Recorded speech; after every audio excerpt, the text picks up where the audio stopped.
pada hari ini Jumat 20 Mei 2022 kita berkumpul di Arboretum Fakultas Kehutanan untuk rangka acara Talk Show Y20 Forklind Internship Program Supporting Papua's Green Future.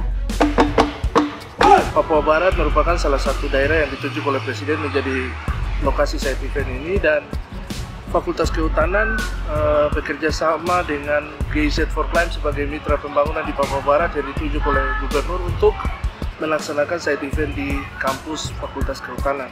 Sebagai bagian dari kerjasama Fakultas Kehutanan dengan GIZ Forklind, ada magang yang diikuti oleh mahasiswa kehutanan di dalam kerjasama tersebut. Dan di dalam side event ini, kami memperkenalkan atau memberikan semacam diseminasi tentang hasil dari magang anak-anak yang mengikuti kegiatan ini. Harapan kami, Fakultas Kehutanan sebagai lembaga pendidikan dapat dilihat dan dinilai oleh masyarakat bahwa tidak hanya sebagai lembaga pendidikan, tetapi ada kegiatan-kegiatan yang sifatnya langsung terjun ke masyarakat yang didukung oleh GIZ. Tapi kita juga akan mendengar pemuda-pemuda inspiratif dengan kegiatan-kegiatan yang mereka sudah lakukan selama ini, dan itu berkontribusi terhadap pelestarian sumber daya alam, terutama hutan ke depan. Papua Barat dengan kebijakan 70% kawasan lindung, ini menjadi mainstream di dalam semua lini kebijakan, termasuk kita di sektor kehutanan. Apalagi sekarang Indonesia sudah meratifikasi Follow Net Sink 2030. Ini menjadi sesuatu yang penting bagi kita, bahwa bagian ini akan kita kerjakan. Kita harus menjaga supaya setiap aktivitas kita itu rendah emisinya. Pembangunan harus berbasis pada pembangunan yang rendah karbon. Kami dari Forklind juga menikmati masukan-masukan dan observasi dan persepsi mahasiswa untuk kegiatan Forklind. Ini tidak hanya mahasiswa belajar, tapi juga kami dari Forklind belajar banyak. Dari Forklind kami terus-menerus menawarkan program magang selama hidup proyek Forklind, dan senang nanti mendengar dari pengalaman dari alumni kami yang sudah masuk di keluarga Forklind. Ya, mari kita berikan tepuk tangan yang meriah. Kami persilakan Pak Dekan dan juga Bupati Manokwari, Direktur Program GIZ Forklind, dan juga tamu undangan untuk melihat booth pameran yang telah tersedia di belakang Bapak Ibu sekalian. Kami di sini memperkenalkan rajutan noken. Kami sangat berterima kasih sekali untuk Pak Hutan karena ada event-event seperti ini. Kami dapat memperkenalkan produk-produk yang kami buat. Mengikuti event ini dalam pameran ini, yaitu memperkenalkan produk saya, yaitu cookies Mandantika dan pasta buah merah. Saya berharap mungkin kedepannya lagi akan ada kegiatan seperti begini supaya kita bisa memperkenalkan produk-produk yang kita buat. Sharing pengalaman peserta magang. Di GIZ banyak sekali pengalaman-pengalaman baru yang kita dapat jaringan-jaringan baru sama orang-orang yang pintar-pintar, orang yang hebat seperti Bapak. Dan yang paling penting itu di GIZ ini kami diajarkan bagaimana tertib administrasi. Nah, bekerja di kawasan cagar biosfer lorong lindung, dan itu sangat menarik. Kerja sambil jalan-jalan. Iya, kita ikut rugi sekali. Berbangga sekali bahwa alumni kita bisa terlibat di dalam proyeknya GIZ di sini. Terima kasih Pak Geok. Ini merupakan sebuah kegiatan yang sangat menarik. Untuk semua mahasiswa yang mau ikut organisasi internasional, mau tidak mau harus tahu sedikit bahasa Inggris. Iya, hal-hal positif yang bisa diterapkan ke masyarakat itu saya rasa banyak sekali. Ditugaskan untuk memimpin tim ke sana dan bertanggung jawab atas semua yang mereka lakukan. Sampai sekarang saya bekerja di Eden Reforestation Project. Saya dipercayakan untuk memimpin tim. Saya memimpin tim yang bukan hanya skala kecil berapa orang saja. Siang ini sesi kedua, kita akan lanjut dengan talk show dengan tema Pemuda Inspiratif di Provinsi Papua Barat. Kemudian tinggal saya sendiri, tapi karena semangat, kemudian juga disiplin. Akar bahar merupakan habitat yang sangat penting di laut, namun banyak dimanfaatkan oleh masyarakat untuk aksesoris. Namun ternyata hal tersebut tidak selalu berkelanjutan. Melihat situasi dan keadaan di sekitar tempat saya berada, berinovasi, melakukan usaha yang lebih ramah lingkungan.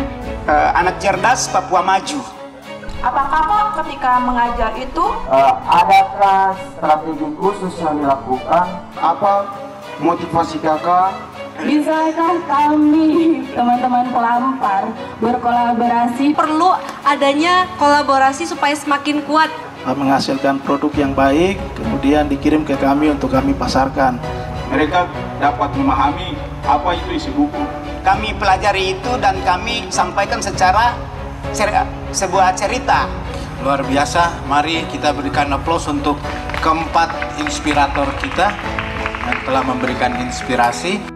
Acara talk show wanita 20 dengan mengusung tema perempuan dalam pengolahan hutan lestari di tanah Papua pada hari ini Sabtu 21 Mei 2022 dimulai.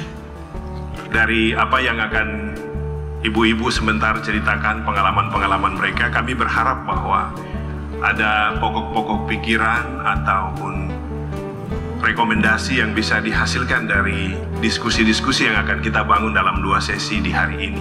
Sumbangsi kuat, kontribusi daripada kita di Papua Barat untuk mengangkat harkat dan martabat wanita ataupun perempuan, dan juga bagaimana untuk memetakan peran aktif daripada pemuda dalam mendukung ataupun menciptakan bumi kita yang lebih baik untuk kita huni untuk generasi kita di masa depan.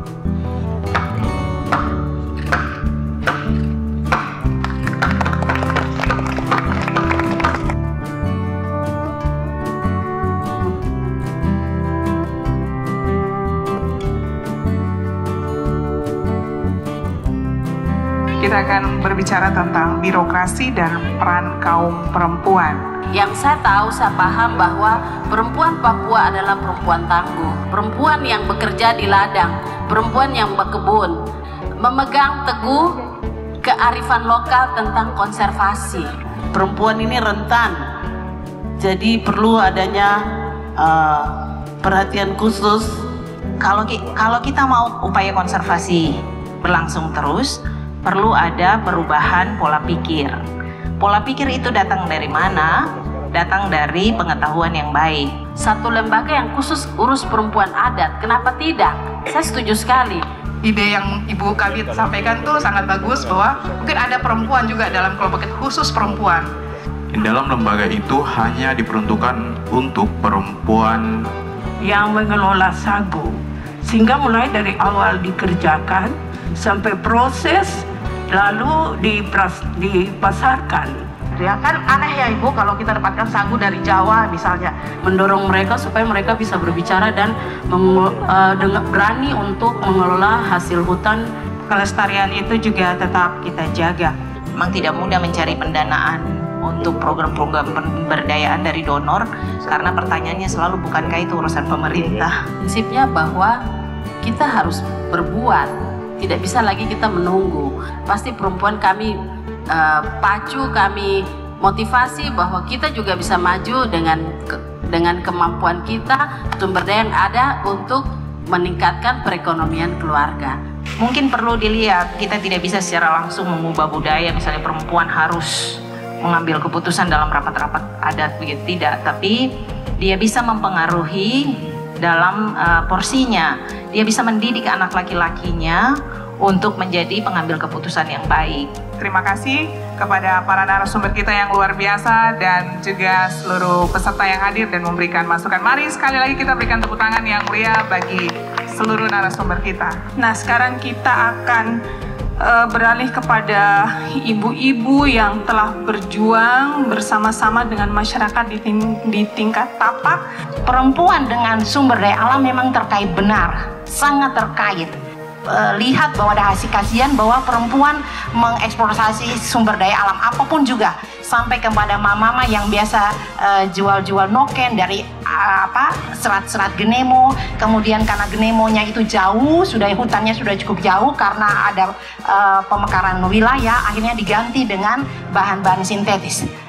Mereka mengolah kayu liar, saya bilang kamu tebang tetapi tanam. Makanya kesepakatan kami perempuan kelompok adat di Kampung Bikar, kami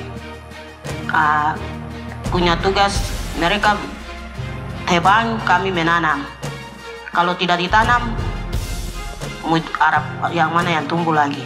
Saya menjaga alam sejak dulu. Bagaimana kita mengembangkan apa yang kita punya untuk menjadi sesuatu yang bernilai. Kehidupan tidak bisa terlepas dari air. Asli Papua, hasil tas-tas yang dimunculkan atau ditampilkan dalam bentuk pameran harus yang ciri khas Papua. Sehingga saya sarankan kalau untuk ke depan kita perlu membina lebih banyak perempuan Papua. Karena proses daripada benang lebih mudah dan didapatkan dengan mudah. Ini tantangan sekali. Kan itu nilai tambahnya, nilai jualnya. Kalau kita pakai yang lain-lain, tidak ada nilai jualnya. Mungkin kita dalam kota ini saja kita bisa pakai untuk jalan sana. Kan kalau di luar, mereka tidak akan beli. Masalah-masalah begini memang sebenarnya penting untuk dibantu. Jadi orang tidak pakai tali plastik yang gampang gitu. Kalau ada alat untuk menolong mereka bikin benang, sebenarnya saya kira mama senang. Terima kasih untuk keenam ibu-ibu hebat ini. Kita beri aplaus kepada keenam ibu.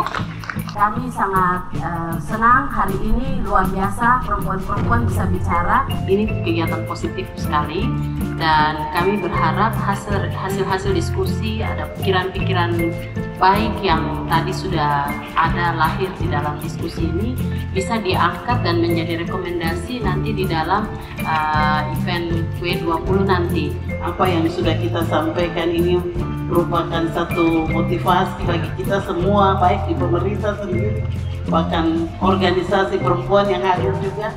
Ini menambah wawasan kita, mendengar dari para birokrasi dan juga para ibu-ibu perempuan yang lain yang hebat. Akhirnya dapat pemberdayaan perempuan, peningkatan kualitas kaum perempuan di tanah Papua, khususnya di Papua Barat. Karena suasana ini sangat menarik karena kebanyakan kan kegiatannya dilakukan dalam gedung, namun kegiatan ini sangat menarik karena dilakukan di luar dengan dimana menghirup udara yang sangat segar. Semoga tidak berakhir sampai di sini saja.